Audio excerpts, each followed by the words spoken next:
ఆదివారం నుంచి మాకు అన్నీ అందుతున్నాయండి. సౌకర్యాలు బాగానే ఉన్నాయండి. కాకపోతే వాటర్ కొంచెం ఉన్నాయి. మా లోతట్టు ప్రాంతాలు కదా, కొంచెం మాకు అటు వెళ్ళడానికి బాగా ఇబ్బందిగా ఉంది. మా ఇల్లులన్నీ మునిగిపోయి ఉన్నాయి. అటు సామాన్లన్నీ కొన్ని కొట్టుకుపోయాయి మొత్తం. ప్రభుత్వం వైపు నుంచి అన్ని బాగానే ఉన్నాయి. ఈ ప్రభుత్వం ఎలా పనిచేసినట్టు? బాగా పనిచేస్తున్నారండి. సీఎం నైట్ పగలు నిద్ర లేకుండా తిరుగుతున్నారండి. పడవలు బాగా వస్తున్నారు, బాగా చేసి పెడుతున్నారు. చేసే దగ్గర అయితే ఇబ్బంది లేదు. బాగా మాకు ఇక్కడ మెయిన్ రోడ్డు దగ్గర మీద కాబట్టి ఆడవాళ్ళం అన్నీ వెళ్ళి తెచ్చి పిల్లలు పెట్టుకుంటున్నాం. కానీ మాకైతే రాజరాజపేట వెళ్తున్నాయి, అట్నుండి అక్కడ దాకా బస్సులు వెళ్తున్నాయి, యాన్లు వెళ్తున్నాయి, టాటర్లు వెళ్తున్నాయి. అసలు ఎవరు రావట్లేదు, ఎవరు పట్టించుకోవట్లేదు. బాబు గారు కూడా ఇంట్లో ఉంటున్నారని అంటున్నారు. మరి లేదండి, బాబు గారు అయితే ఉండట్లేదండి. బాబు గారు అయితే ఉండట్లేదు. పవన్ కళ్యాణ్ రావాలంటే ఫ్యాన్స్ అంతా పడిపోతాండ్రని పవన్ కళ్యాణ్ రావట్లేదండి. పవన్ కళ్యాణ్ వచ్చేవాడిని, అందుకే ఆయన యాన్లు పెట్టి బొమ్మలు పెట్టి పంపిస్తున్నారు, జెండాలు పెట్టి. బాబు గారు మటుకు రాత్రి పగలు అనకుండా బాగా చేస్తున్నారు. ఆయన చెప్పండి బాబు గారి గురించి. బాబు గారు లేకపోతే ఈ పరిస్థితి ఇలా ఉండేది కాదు, మరీ దారుణంగా ఉండేది. చాలా ఇబ్బందిలో ఉన్నాము. మాకైతే ఫుడ్ గట్ట మా బాగానే ఉంది. బాబు గారు లేకుండా ఇప్పుడు ఎలా ఉండదు అనుకుంటా? బాబు గారు లేకపోతే మేము నెట్టిట్లో మునిగిపోయే వాళ్ళం, చచ్చిపోయే వాళ్ళం. అంతా దారుణంగా ఉండేది. ఓకే సార్, అంతా బాగుంది. చెప్పండి మా ప్రభుత్వం గురించి. ప్రభుత్వం బాగానే ఉందండి. ఇప్పుడు గవర్నమెంట్ ఇప్పుడు వచ్చిన ప్రభుత్వం బాగానే ఉంది. అంతకుముందుదైతే అడుగంటి పోయేవాళ్ళం. అది ఇప్పుడు వరదల్లో బాగానే చేస్తున్నారు. బాగా చేస్తున్నారు, బాగా ఇస్తున్నారు, అన్ని ఇస్తున్నారు. కానీ ఆయన కాళ్ళకి చక్రాలు కట్టుకొని తిరుగుతుంటే ఇంట్లో కూర్చొని ఆయన మాటలు చెప్తే అటు కుదిరిద్దయ్యా. అది ఆయన బాగానే వస్తున్నాడు. తప్పుడు ప్రసారాలన్నీ వినొద్దు, అందరిలోకి వచ్చి చూడండి. ఆయన కూడా రమ్మను, ఆయన ఏం చేస్తున్నాడో కనపడి రాలేదా మరి? ఆయన అడొచ్చాడు, ఆయన ఎందుకు వస్తాడు? మొన్న ఒకసారి వచ్చి రాజరాజపేట వచ్చి వెళ్ళిపోయినారు వెనక్కి. బొత్స సత్యనారాయణ గారు వచ్చి ఇలా వెళ్ళిపోయినారు అంతే. ఇంకేట్ చేసేది లేదు అక్కడ. ఏమో ఒకటి ఇస్తే కదా దాని ముందు ఏటి ఇవ్వలేదు, అక్కడ ఏం పంచలేదు, ఏం చేయలేదు. కూరగాయలు ఇవన్నీ కూడా మీకు తక్కువ రేట్లకు అమ్ముతున్నారు, బ్లాక్ మార్కెట్ లో లేదు సార్, బ్లాక్ మార్కెట్ లేదు, కరెక్ట్ టైం అందుతుంది, కరెంట్కి ఇస్తున్నారు. బోర్డు కూడా ఉంది, తక్కువ రేటుకి ఇస్తున్నారు. అదేం అబద్ధం చెప్పొద్దు. కొంతమంది ఎక్కువ రేట్లకు అమ్ముతున్నారు, బ్లాక్ మార్కెట్ ఉంది. ఇదిగో మీ కళ్ళకి ఎదురుగానే ఉన్నారు, అంత తక్కువ రేటే ఇస్తున్నారు. 10 రూపాయల కేజీ, అన్ని సదుపాయాలు బాగున్నాయి. అది బాగా పనిచేస్తున్నారు, 100% బాగా పనిచేస్తున్నారు. ఆ వయసులో కూడా ఆయన 74 సంవత్సరాల వయసులో నీళ్ళలో లోతు నీళ్ళలో తిరుగుతూ అందరికి సేవ చేస్తున్నాడు, మంచిగా చేస్తున్నాడు, బాగా చేస్తున్నాడు. మంచిగానే ఉంది. ధన్యవాదాలు. గవర్నమెంట్ గురించి మొదటగా మీకు సహాయ చర్యలు అందేయలేదా? సాయి కృష్ణ ఎన్కలేవలో ఉంటున్నాం మేము. మాకేంటంటే 5 రోజులు మొత్తం కరెంటు లేక చాలా ఇబ్బంది పడ్డాం. కానీ అప్పుడు వెంటనే కరెంటు వాళ్ళు బయట వాళ్ళ నుంచి ఎక్కడి నుంచో వచ్చారు, రాజమండ్రి నుంచి ఎక్కడి నుంచో వచ్చి వాళ్ళంతా కూడా నిజంగా 100 మంది వచ్చి చాలా కష్టపడి నాకు సాయంత్రానికల్లా సోమవారానికి మాకు ఇచ్చేసారు, కరెంటు ఇచ్చేసారు. తర్వాత పాలండి ఎవరికి ఇబ్బంది లేకుండా మొదట్లో మామూలు ప్యాకెట్లు ఇచ్చారు, కానీ తర్వాత టెట్రా ప్యాకెట్లు ఇచ్చారు. పాలకు ఎవరికి ఇబ్బంది లేదు. అలాగే వాటర్ కూడా లూజ్ బాటిల్స్ ఇస్తున్నారు, కానీ ఇది ఒక కేసు ఇస్తే బాగుండేది. ఒక్కొక్కళ్ళకేను కేసు ఇస్తే ఒక రోజు వండుకోవడానికి తాగడానికి సరిపోతాయి. నిజంగా వాటర్కి కానీ పాలకు కానీ దేనికి ప్రాబ్లం లేదు. ఫైర్ ఇంజిన్స్ వచ్చాయి. ఫైర్ ఇంజిన్స్ అన్నీ వచ్చి చక్కగానే వాళ్ళు అపార్ట్మెంట్లో నీళ్ళండి తోడారు. లిఫ్ట్లో ప్రాబ్లం ఏంటంటే లిఫ్ట్ గుంతల్లోకి నీరు వెళ్ళిపోయింది. పాపం వీళ్ళంతా కూడా గుంతల్లోంచి నీరు తీసి చాలా బాగా చేశారు. అలాగే పోలీస్ డిపార్ట్మెంట్ వాళ్ళు కూడా పాపం లోపలికి వచ్చారు, మా దగ్గరికి వచ్చి అటు పక్కన ఏదైనా వాళ్ళు బాగా హెల్ప్ చేశారు. పెద్దవాళ్ళకి అన్ని రకాల డిపార్ట్మెంట్ యంత్రాంగం వచ్చి చేశారు. మొత్తం మెషినరీ అంతా ఈ ఏరియాలో వచ్చారు. ఇక్కడి నుంచి లోపలికి వెళ్తున్నారు, బాగా చేశారు నిజంగాను.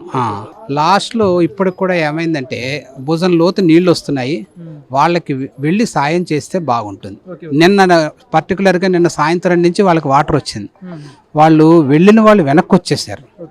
కొద్దిగా వాళ్ళకి స్టాక్ పాయింట్ అక్కడ ఒకటి పెట్టి పాలు కానీ వాటర్ కానీ ఏదైనా స్టాక్ పాయింట్ అక్కడ పెట్టి వాళ్ళకి హెల్ప్ చేస్తే చాలు. ఇప్పుడు ఇది బాగుంది. బ్రదర్, ఈ యొక్క విపత్తు సమయంలో ప్రభుత్వ యంత్రాంగం ఎలా పనిచేస్తుంది అసలు? విజయవాడ నగరంలోనే కాకుండా ఎన్టీఆర్ జిల్లా వ్యాప్తంగా కూడా, అదేవిధంగా కృష్ణా జిల్లాలో ముఖ్యంగా ఈ 2 జిల్లాల్లో కూడా ఎక్కువగా భారీ వర్షాలకు కారణంగా ఈరోజు ఒక వారం రోజులుగా కూడా చాలా వర్షం రోజు రోజుకి పెరిగిపోతుంది. వరద నీరు కూడా పై ప్రాంతాల నుంచి వచ్చి విజయవాడ మునిగిపోయింది. అనేక రకాలుగా పిల్లల నుంచి ముసలి వరకు కూడా చాలా రకాలుగా ఇబ్బందులు పడుతున్నటువంటి సమయంలో ఈరోజు ప్రభుత్వం కూడా వెంటనే స్పందించడం కూడా ఈరోజు అభినందనీయం. ఎందుకంటే ఈ రోజుల్లో విద్యార్థులు కావచ్చు, అదేవిధంగా పేదలు కావచ్చు, చిన్నపిల్లలు పసిపిల్లలకు కూడా ఈరోజు ముఖ్యంగా ప్రధానంగా చెప్పడానికి గవర్నమెంట్ని అభినందించడానికి కారణం ఏమంటే ఈరోజు పసిపిల్లలకి తాగడానికి పాలు లేవంటే వెంటనే ఈరోజు ట్రక్కులుగా ఈరోజు పాలు కూడా తీసుకుని వచ్చి కొన్ని సెంటర్లలో ఆ ట్రక్కులన్నీ కూడా ఆడ దించి సచివాలయం సిబ్బందితో కావచ్చు, అదేవిధంగా కొంతమంది ఆఫీసర్లతో ఈరోజు ఏకంగా ఈరోజు డిపార్ట్మెంట్లో పోలీసులు అయితే కానిస్టేబుల్ అయితే పక్క జిల్లాల నుంచి అంటే మేము మా ఆఫీసులో కూడా వాళ్ళకి స్టేయింగ్ కూడా వాళ్ళకి అవకాశం కల్పించడం జరిగింది. అక్కడ ఉన్నటువంటి కానిస్టేబుల్ మాతో మాట్లాడడం జరిగింది. సార్ మీరు ఎక్కడి నుంచి వచ్చారంటే అనంతపురం నుంచి వచ్చాం, నెల్లూరు నుంచి వచ్చాం, ఇట్లా అనేక రకాలుగా రాయలసీమ జిల్లాల నుంచి కూడా కానిస్టేబుల్స్ని డిపార్ట్మెంట్ని వాళ్ళు తీసుకొచ్చి ఇక్కడ సర్వీస్ అందజేస్తున్నారు. అంటే వాళ్ళనే స్వయంగా ఈరోజు విధుల్లోకి దింపి నీళ్ళలోకి దింపి వాళ్ళందరి చేత నుంచి కూడా ఈరోజు సహాయ చర్యలకి ఈరోజు ట్రాక్టర్లు ఇచ్చి వాళ్ళ దగ్గర పాల ప్యాకెట్లు కావచ్చు, నీళ్లు కావచ్చు, భోజనాల సదుపాయాలు అందించి కూడా ఈరోజు వీధి ప్రాంతాలకు వెళ్ళి అక్కడ అరుస్తూ వాళ్ళకి అందిస్తాము. ఈరోజు వాళ్ళందరి చేతుల్లో కూడా రాష్ట్ర ప్రభుత్వం సహాయ సేకరణలు అందిస్తుంది. ఓ పక్క బాబు గారు సీఎం, అదేవిధంగా నారా లోకేష్ గారు, అందరూ మంత్రుల బృందాలన్నీ కూడా నేరుగా ఐపీఎస్ అధికారులను సమన్వయం చేసుకుంటే ఇలా ఫీల్డ్లోకి రావడం జరుగుతుంది.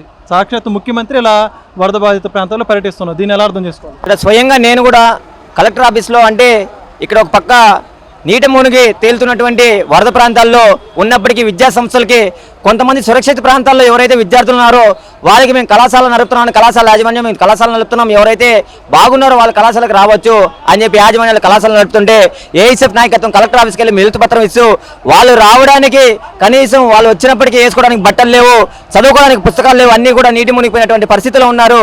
మీరు ఈ కళాశాలలన్నీ కూడా కేజీ నుంచి పీజీ వరకు కూడా సెలవులు మళ్ళీ పొడిగించాలి, ఎందుకంటే వాళ్ళు చాలా ఇబ్బందికరంగా ఉన్నారని చెప్పి కూడా తెలియజేయడం జరిగింది. ఆ సందర్భంలోనే సీఎం గారు స్వయంగా ఈరోజు రాష్ట్ర కేంద్రం అంటే సెక్రటరియట్నే ఈరోజు ఎన్టీఆర్ జిల్లా కలెక్టర్ ఆఫీస్ అంటే విజయవాడలో ఉన్నటువంటి బందర్ రోడ్లో కలెక్టర్ ఆఫీస్ ఏదైతే ఉందో ఆ కలెక్టర్ ఆఫీస్ని సెక్రటరియట్గా ఈరోజు ఒక బృందంగా ఏర్పాటు చేసి అక్కడి నుంచే కూడా మొత్తం కూడా కేంద్రీకరణ చేసి అన్ని సేవలు కూడా ఈరోజు ఎన్టీఆర్ జిల్లా కలెక్టర్ ఆఫీస్ నుంచే స్వయంగా అందించే పద్ధతిలో ఎక్కడంటే ఈరోజు విజయవాడ కేంద్రంగా ఎన్టీఆర్ జిల్లా కలెక్టర్ ఆఫీస్ నుంచి పక్కనే సింగనగర్ ప్రాంతం కావచ్చు, అటుపక్క నుంచి సితారా సెంటర్ కావచ్చు, రెండింటికి విజయవాడ నగరం కేంద్రంగా మిడిల్లో పెట్టుకొని ఏదైనా ఇబ్బంది అంటే విత్ ఇన్ సెకండ్స్ లో అక్కడ చేరుకొని సిబ్బంది వాళ్ళకి సహాయ సేకరణలకి అందించడానికి చొరవ చూపిస్తుంది. టెక్నాలజీ వినియోగం ఎలా ఉందంటారు? మరి బాబు గారు డ్రోన్స్ కావచ్చు, హెలికాప్టర్ అన్ని కూడా వినియోగిస్తున్నారు. దీని మీద ఏమంటారు? అంటే డ్రోన్స్ నుంచి భోజనాలు అందిస్తున్నారు, చాలా బాగానే ఉంది. పైనుంచి బ్యాగ్స్ కింద వారికి ప్రజలకి అందే చేతులకు అందే పద్ధతిలో మీరు అందించాలని చెప్పి స్వయంగా ఎంత పైనుంచి అయినా కానీ కింద ప్రజలకి చేతులకు అందే పద్ధతిలో ప్రభుత్వం కూడా ఆ విధంగా సహకారం అందిస్తుంది. Thank you.